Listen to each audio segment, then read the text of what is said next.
Hello everyone, welcome to our channel Study Central. Last के video में हमने पढ़ा था कि जो शॉर्ट टर्म प्लान्स थे जो भी बने थे उनके ऑब्जेक्टिव्स क्या थे। आज हम पढ़ेंगे कि जो भी प्लान्स बन रहे थे, इकोनॉमिक पॉलिसी बन रही थी, वो 1991 तक उनके फीचर्स क्या थे। जब भी हम पॉलिसी स्टडी करते हैं ना, तो एक उसके फीचर स्टडी करते हैं, क्योंकि 1991 के बाद हमारे जो इकोनॉमिक रिफॉर्म्स आए थे, जो पॉलिसी आई थी, उसमें एक ड्रास्टिक चेंज आया था। ठीक है, तो जब भी हमें फीचर सब पढ़ते हैं तो दो टाइप में डिवाइड करते हैं। एक प्री 1991 जो 1951 से 1991 तक जो होता है, और एक पोस्ट मतलब 1991 के बाद क्या रिफॉर्म्स आए वो। तो अभी आज जो हम लोग डिस्कस करेंगे, जो फीचर्स थे हमारी इकोनॉमिक प्लानिंग के टिल 1951 से लेके 1991 तक क्या थे, कैसे थे वो। प्री पढ़ेंगे पहले हम लोग 1991 का क्या दिया हुआ है। Features of economic policy persuade under planning till 1991, मतलब जो भी प्लानिंग हम कर रहे थे टिल 1991 तक, उनके फीचर्स क्या क्या थे, क्या सोच के हम करते थे, क्या स्ट्रैटेजी रहती थी, क्या पॉलिसी लेके हम आगे बढ़ रहे थे इकोनॉमिक प्लानिंग के साथ। तो फर्स्ट और फॉरमोस्ट फीचर है heavy reliance on public sector.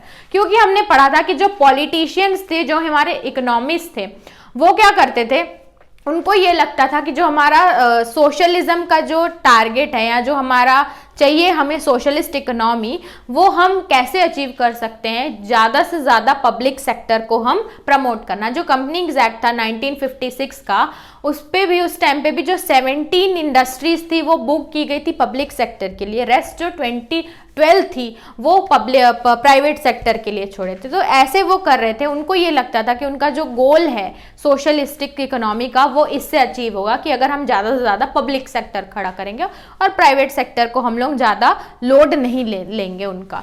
तो ये था हमारा पहला feature, heavy reliance on public sector. उसके बाद है regulated development of private sector. अब क्योंकि क्या हो रहा था उस टाइम पे, जितने भी इकोनॉमिस्ट थे उन्हें ये लगता था कि प्राइवेट इंस्टीट्यूशन का होना सही नहीं है। अगर हम लोग अच्छी इकोनॉमी चाहते हैं तो हमें सोशलिस्ट इकोनॉमी फॉलो करनी होगी, पब्लिक सेक्टर को ज़्यादा पावर देना होगा। तो क्योंकि जो MRTP है, monopolistic and restrictive trade policy के थ्रू ये लोग क्या करते थे, जितने भी जो इंडस्ट्रीज डेवलपमेंट करने के लिए जो पॉलिसी या रेगुलेशंस लगते हैं, वो प्राइवेट सेक्टर के लिए थोड़े बढ़ा दिए थे। अब उनको जो फॉर्मेलिटीज़ हैं, जो रिस्ट्रिक्शंस हैं, वो ज़्यादा फेस करने पड़ेंगे। इससे उनको इम्पैक्ट क्या पड़ रहा था कि इंडस्ट्रीज प्राइवेट सेक्टर की कम सेटअप हो रही थी और इस साइड से वो पब्लिक सेक्टर को बढ़ाते जा रहे थे। तो ये वो स्ट्रैटेजी अपना रहे थे, और ये फीचर्स उस टाइम पे चलते थे हमारी इकोनॉमी को कंट्रोल करने के लिए कि कैसे हम पब्लिक सेक्टर को ज़्यादा बढ़ावा दें। इस तरीके से वो कंट्रोल करते थे। तो regulated development of private sector, बहुत सारी रिस्ट्रिक्शंस उन पे थोप रखे थे। उसके बाद है protection of small scale industries and regulation of large scale industry. जैसे कि मैंने बताया, MRTP monopolistic restrictive trade policy के थ्रू जो भी लार्ज स्केल इंडस्ट्रीज हैं उनके लिए बहुत सारे रिस्ट्रिक्शंस थे, और स्मॉल स्केल इंडस्ट्रीज को बचा रहे थे। ये क्या करना चाहते थे, हमारी स्मॉल स्केल इंडस्ट्रीज को कंपटीशन से बचाते थे।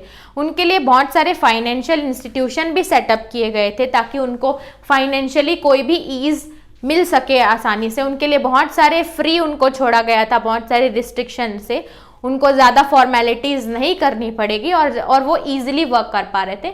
और दूसरी तरफ लार्ज स्केल इंडस्ट्रीज़ के उन्होंने हैवी रेगुलेशंस फेस कर सके। वो बस ये चाहते थे कि अगर हम स्मॉल स्केल इंडस्ट्रीज़ को ईज देंगे तो ज़्यादा से ज़्यादा इंडस्ट्री आएगी और इकोनॉमी हमारा ग्रो करेगा। तो कंपटीशन से, लार्ज स्केल के कंपटीशन से जो हमारी ग्रोइंग स्मॉल स्केल इंडस्ट्रीज है वो ना बंद हो जाए, वो बस बचाना चाहते थे। तो ये थर्ड हमारा फीचर है, protection of large scale industry and regulation of protection of small scale industry and regulation of large scale industry. Third है हमारा सेंट्रलाइज्ड प्लानिंग। अब जो भी प्लानिंग चल रही थी, जितने भी प्लान्स बन रहे थे, वो सेंट्रलाइज्ड थे, वो सेंटर हैंडल करता था। लेकिन स्टेट के लिए भी वो इम्प्लीमेंट होते थे, क्योंकि पूरे इंडिया के लिए था। तो वो कहीं ना कहीं जितने भी रेगुलेशन या प्लान बन रहे हैं वो फॉलोड बाय स्टेट भी होंगे, स्टेट को भी उनको फॉलो करना पड़ेगा। लेकिन जो मोटो बिहाइंड रहता था, वो ओवरऑल डेवलपमेंट रहता था, वो स्टेट के लिए बिल्कुल नहीं रहता था। मतलब स्पेसिफिक स्टेट के डेवलपमेंट के लिए हम प्लान बना रहे हैं, ऐसा नहीं होता था। ओवरऑल इकोनॉमी को डेवलप करने के लिए प्लान्स बनते थे, ठीक है। फॉलोड बाय स्टेट भी होते थे, लेकिन उनका कोई इंटेंशन नहीं था पार्टिकुलर स्टेट का डेवलपमेंट, तो इसलिए जो प्लानिंग हमारी चल रही थी वो ओवरऑल सेंट्रलाइज्ड थी। उसके बाद आता है thrust on saving and investment. उस टाइम पे माना जाता था कि जितनी ज़्यादा सेविंग एंड इन्वेस्टमेंट होगी किसी भी इकोनॉमी में, उतना ज़्यादा वो इकोनॉमी ग्रो करेगा।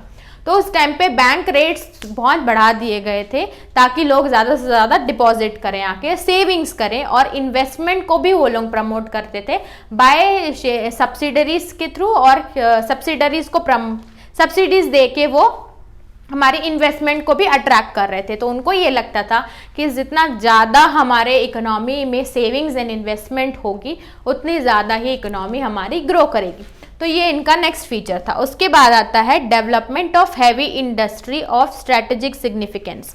अब उस टाइम पे क्या हुआ, जैसे कि हमने प्लान्स में देखा था कि स्ट्रेटेजी वो लोग यूज़ कर रहे थे डेवलपमेंट ऑफ इंडस्ट्री के प्रोडक्ट हम अच्छे से बढ़ा पाएँ और इंडस्ट्रीज भी ग्रो करें, लेकिन इसके ऊपर भी सेंट्रल का पूरा कंट्रोल था। वो क्या करती थी, वो ऐसी इंडस्ट्रीज डेवलप करती थी जिन वो स्ट्रैटेजिक सिग्निफिकेंस जिसका उनका फ़ायदा हो, जैसे कि electricity, steel, iron and steel industries. तो जो हैवी इंडस्ट्रीज रहती थी जिनकी इम्पोर्टेंस, जो उनको रिटर्न अच्छे से दे पाए, जो उस टाइम की इकोनॉमी में काम करे, तो वैसी हमारी जो भी इंडस्ट्रीज हो रही थी वो वैसे सेटअप हो रही थी।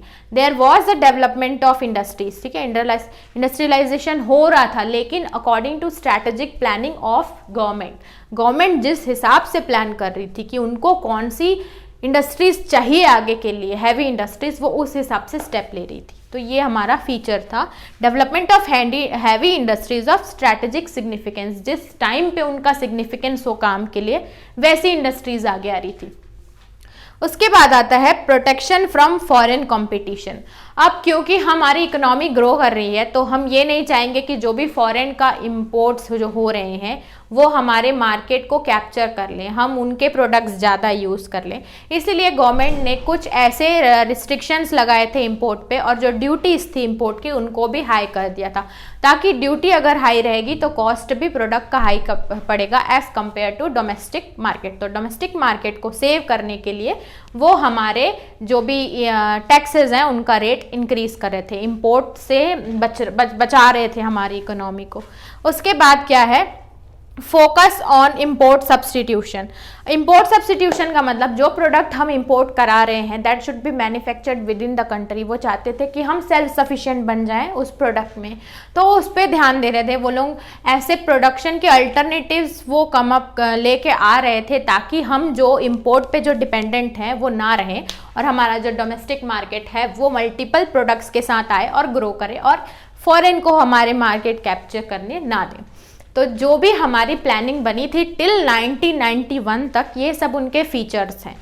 बाद में जो 1991 में प्लानिंग हुई वो थोड़ी डिफरेंट थी, उनमें कुछ रिफॉर्म्स अलग थे।